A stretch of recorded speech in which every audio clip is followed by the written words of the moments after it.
Morning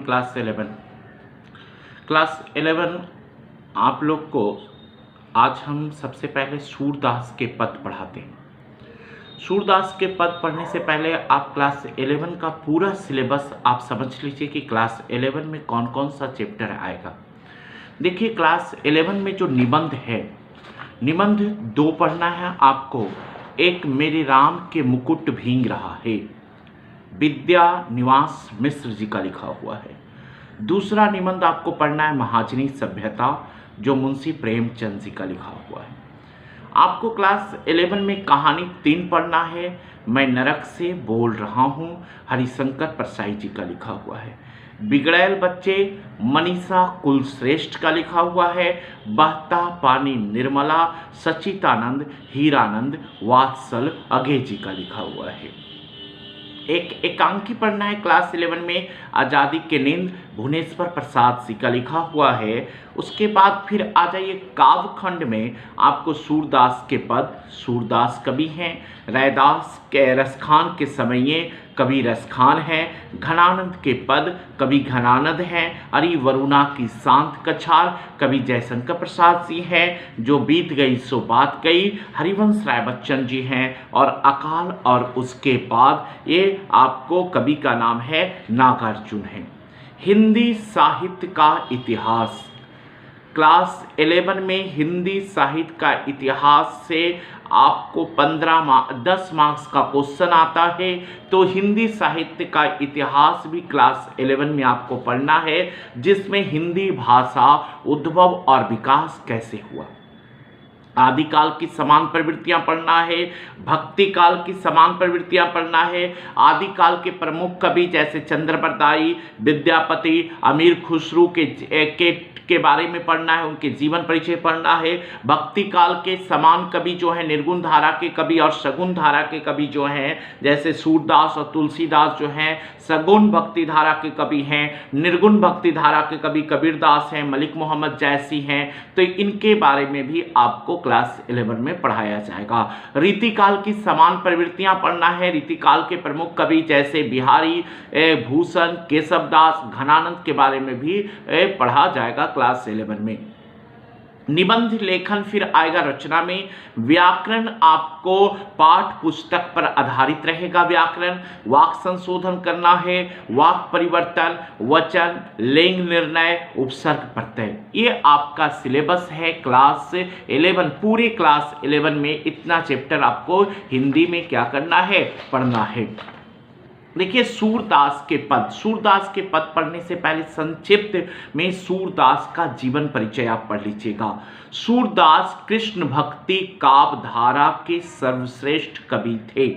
याद रखिएगा, सूरदास कृष्ण भक्ति काव्य धारा के सर्वश्रेष्ठ कवि थे।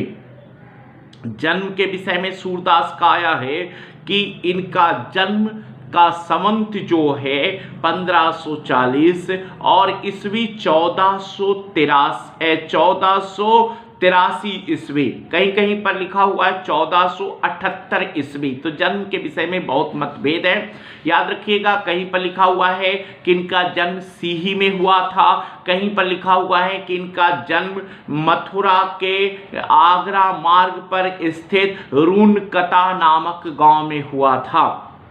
कुछ विद्वानों का मानना है कि सीही और कुछ विद्वानों को मानना है कि रूनकता। स्वामी बल्लभाचार्य जी सूरदास जी के गुरु थे। सूरदास वात्सल और श्रृंगार के अन्यतम कवि हैं। इनकी